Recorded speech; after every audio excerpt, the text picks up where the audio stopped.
Hello students, জ্ঞানজ্যোতি coaching সেন্টারের পক্ষ থেকে তোমাদের সকলকে জানাই আরো একবার স্বাগত। তো স্টুডেন্টস, আজকের ক্লাসে আমরা যে বিষয় নিয়ে আলোচনা করব তা হলো শের শাহের ভূমি রাজস্ব ব্যবস্থার সম্পর্কে। তো শের শাহ যিনি ছিলেন তিনি কিন্তু কিছু সময়ের জন্য মুঘল সাম্রাজ্যের পতন ঘটিয়ে সুর সাম্রাজ্যের সূচনা করেছিলেন, ঠিক আছে, দিল্লিকে কেন্দ্র করে। তো তিনি একজন অত্যন্ত দক্ষ ও যোগ্য একজন শাসক ছিলেন। তো শের শাহ থেকে আমাদের যে গুরুত্বপূর্ণ টপিকগুলো করতে হয়, যেমন তার ভূমি রাজস্ব ব্যবস্থা, তার শাসন ব্যবস্থা, তো আজকে আমরা তার ভূমি রাজস্ব ব্যবস্থা নিয়ে আলোচনা করব, যেটি একটি অত্যন্ত গুরুত্বপূর্ণ টপিক, ঠিক আছে। তো আলোচনা শুরু করার পূর্বে তোমাদের বলে রাখি যে তোমরা যারা যারা এসকেবিইউ বা সিধু কানু বিরসা ইউনিভার্সিটির অন্তর্গত 5th সেমিস্টারে রয়েছে, তোমাদের যাদের যাদের মেজর হিস্ট্রি রয়েছে তাদের পেপার 7-এর একটি গুরুত্বপূর্ণ টপিক নিয়ে আজকে আমরা আলোচনা করব। তো চলো দেরি না করে আমরা আজকের আলোচনা শুরু করি। তো এক্ষেত্রে প্রথমত বলা যায় যে শের শাহ ভূমি রাজস্ব ব্যবস্থা প্রবর্তন করার জন্য এক সুস্পষ্ট ভূমি রাজস্ব ব্যবস্থা প্রবর্তন করার জন্য যে যে পদক্ষেপগুলো তিনি নিয়েছিলেন সেগুলি হলো প্রথমতম যে জমি জরিপ প্রথার প্রবর্তন, ঠিক আছে। তো বলা হয়েছে যে আলাউদ্দিন খলজি ও মোহাম্মদ বিন তুগলকের মতোই শের শাহ জমি জরিপের মাধ্যমে জমির সীমানা নির্ধারণ করেন, ঠিক আছে। তো শের শাহ যিনি ছিলেন তিনি তার রাজ্যের সমস্ত জমি জরিপ করার ব্যবস্থা করেন এবং জমি জরিপ করে তিনি কিন্তু সমস্ত জমির সীমানাও নির্ধারণ করেছিলেন, ঠিক আছে। তারপরে দ্বিতীয়তম পদক্ষেপের ক্ষেত্রে বলা যায় যে উৎপাদিকা শক্তি নির্ধারণ।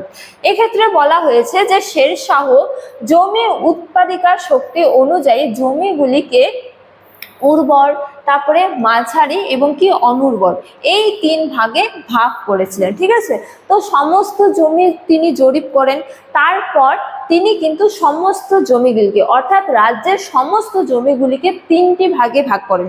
এই 3টি ভাগ কি প্রথমতম হলো যে উর্বর জমি, ঠিক আছে, তারপরে দ্বিতীয়তম হলো মাঝারি জমি এবং তৃতীয়তমের ক্ষেত্রে বলা হয় অনুর্বর জমি, ঠিক আছে।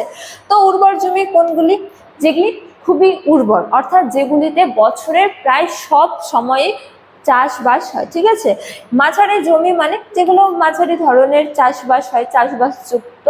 আর অনুর্বরের ক্ষেত্রে বলা যায় যে যেগুলো একেবারে কম উর্বর, ঠিক আছে, বা বলা যায় যে কিছু জমি যেমন পতিত অবস্থায় পড়ে থাকে সেগুলি অনুর্বর, ঠিক আছে। উর্বর অর্থাৎ খুবই উর্বর, যেখানে বছরের বাইরে প্রত্যেক মাসে চাষ হয়।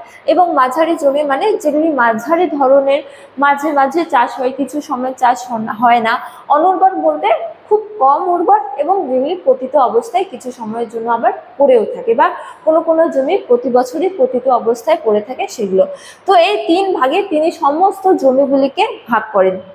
তারপরে বলা হয়েছে যে 3 ভাগে ভাগ করে রাজস্বের পরিমাণ নির্ধারণ করেন এবং উৎপন্ন ফসলের 1/3 রাজস্ব নেওয়া হতো। তো নগদ অর্থে রাজস্ব নেওয়া প্রচলন ছিল। তো তিনি সমস্ত জমিগুলিকে 3 ভাগে ভাগ করে সেই যে উর্বরতা, যে জমির যত বেশি উর্বর সেই জমির তত বেশি তিনি কিন্তু ট্যাক্স নিতেন বা রাজস্ব নিতেন, ঠিক আছে। যেমন উর্বর জমি থেকে যেই পরিমাণ রাজস্ব তিনি আদায় করতেন সেই পরিমাণ রাজস্ব তিনি যদি অনুর্বর জমিগুলি থেকে আদায় করতেন তাহলে কিন্তু কৃষকদের পক্ষে এটি খুবই দুঃসাধ্যজনক হতো। সেজন্য তিনি যে জমি যত বেশি উর্বর সেই জমির উর্বরতার শক্তির ওপর নির্ভর করে তিনি কিন্তু রাজস্ব প্রবর্তন করেছেন, ঠিক আছে। অর্থাৎ উর্বর জমি থেকে বেশি পরিমাণ রাজস্ব আদায় করতেন, তারপরে মাঝারি জমি থেকে মাঝারি ধরনের এবং অনুর্বর জমি থেকে খুব কম রাজস্ব তিনি কিন্তু আদায় করতেন। এবং এই রাজস্বের পরিমাণ কি ছিল? 1/3।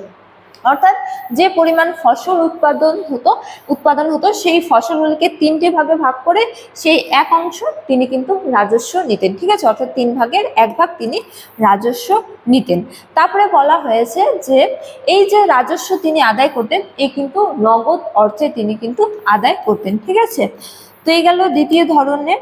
এবারে তিনি আরো যে পদক্ষেপ নিয়েছিলেন তা হলো যে কুবুলিয়ত ও পাট্টা। এটা একটা খুব গুরুত্বপূর্ণ টপিক, ঠিক আছে। তো মনোযোগ সহকারে শুনবে যে শের শাহ রাজস্ব ব্যবস্থাকে সুসংহত ও সহজ করার লক্ষ্যে কুবুলিয়ত ও পাট্টা প্রথার প্রবর্তন করেন, ঠিক আছে। তো ভারতবর্ষের সর্বপ্রথম এই যে পাট্টা ব্যবস্থার প্রবর্তন কে করেছিলেন? শের শাহ। এবারে এই কুবুলিয়ত ও পাট্টা কি? এই ক্ষেত্রে বলা হয় যে কৃষকগণ তাদের নিয়মিত রাজস্ব প্রদান ও দায়িত্ব পালনের কথা বর্ণনা করে সরকারকে বা সরকারের কাছে কুবুলিয়ত নামক এক অঙ্গীকারপত্র জমা দিতেন। অন্যদিকে সরকারের পক্ষ থেকে জমির ওপর কৃষকদের সত্য স্বীকার করে পাট্টা দেওয়া হতো। ঠিক আছে, তো এই যে কুবুলিয়ত যে ছিল, এই কুবুলিয়ত কিন্তু কৃষকরা সরকারকে দিত আর পাট্টা দিত সরকার কৃষকদের। ঠিক আছে, তো কুবুলিয়তে কি লেখা থাকতো? কুবুলিয়ত অর্থাৎ যে অঙ্গীকারনামা বা যে পত্র কৃষকরা সরকারকে দিত, সেখানে লেখা থাকতো কৃষকদের নিয়মিত রাজস্ব প্রদান ও দায়িত্ব পালনের কথা বর্ণনা করা হতো। অর্থাৎ কৃষকরা যে পত্রে তাদের যে পরিমাণ রাজস্ব তাদের ওপর আরোপিত হয়েছে সেই পরিমাণ রাজস্ব দিতে সহ্য বা সেই পরিমাণ রাজস্ব দিতে তারা রাজি। ঠিক আছে, এই যে দায়িত্ব, এই দায়িত্ব গ্রহণ করে যে অঙ্গীকারনামা বা যে পত্র কৃষকরা সরকারকে দিত তা কুবুলিয়ত নামে প্রচলিত ছিল। আবার পাট্টা কি? পাট্টা হলো যেই পত্র সরকার কৃষকদের দিত। ঠিক আছে, অর্থাৎ সরকারের পক্ষ থেকে জমির ওপর কৃষকদের সত্ত্ব স্বীকার করে পাট্টা দেওয়া হতো। তো কোন জমি কোন কৃষকের, সেই কৃষকের নাম লেখা থাকতো, সেই কৃষকের কতটা পরিমাণ জমি রয়েছে, এই সমস্ত কিছু যে যে পত্রে লেখা থাকতো তাকে বলা হতো পাট্টা। তো এই যে কৃষকদের জমির ওপর যে সত্য, এই সত্য স্বীকার করে সরকার কৃষকদের যে পত্র প্রদান করত তাকে বলা হতো পাট্টা। ঠিক আছে, তো শেরশাহ এই কুবুলিয়ত ও পাট্টা ব্যবস্থার কিন্তু প্রবর্তন করেছিলেন। তারপরে রয়েছে অন্যতম এক পদক্ষেপ কর্মচারী নিয়ন্ত্রণ। এই ক্ষেত্রে বলা হয়েছে যে শেরশাহ সুষ্ঠুভাবে রাজস্ব আদায়ের লক্ষ্যে বেশ কিছু কর্মচারী নিযুক্ত করেন। ঠিক আছে, এদের মধ্যে আমিন, মুকদ্দমা, তারপরে কানুনগো প্রভৃতি কর্মচারী নিয়মিত রাজস্ব আদায় করতেন। তো তিনি বেশ কিছু কর্মচারীও নিয়োগ করেছিলেন যারা রাজস্ব আদায় করত। তো যে কর্মচারী তিনি নিয়োগ করেছিলেন তাদের নাম কি? আমিন, মুকদ্দম, কানুনগো। ঠিক আছে, তো শেরশাহ এই যে সুষ্ঠুভাবে রাজস্ব আদায় করার জন্য এবং কৃষকদের যে অবস্থা সেই অবস্থাকে উন্নত করার জন্য তিনি এক উন্নত ধরনের রাজস্ব ব্যবস্থা প্রবর্তন করেছিলেন। তো সেই রাজস্ব ব্যবস্থা নিয়ে আজকে আমরা আলোচনা করলাম। তো ক্লাসটি শেষ করার পূর্বে তোমাদের একটা গুরুত্বপূর্ণ ইনফরমেশন দিয়ে রাখি যে তোমরা যারা যারা ভাবছো তোমরা এই সেমিস্টারে আমাদের সাথে অনলাইনে যুক্ত হবে, ক্লাস করবে, তোমরা কিন্তু এই দুটো নাম্বারের মধ্যে যে কোনো একটিতে যোগাযোগ করে আমাদের সাথে যুক্ত হতে পারো। এছাড়া তোমাদের কোর্স ফিটা বলে রাখি যে তোমরা যারা যারা 5th সেমিস্টারে রয়েছে তোমাদের জন্য যে কোর্স ফিটা রাখা হয়েছে সেটা রাখা হয়েছে কেবলমাত্র 599 রুপিস। তো আজকের আমার আলোচনা ক্লাস এতটাই। তোমাদের সাথে দেখা হবে পরবর্তী ক্লাসে। তখন তোমরা সকলেই ভালো থাকো, সুস্থ থাকো। Thank you.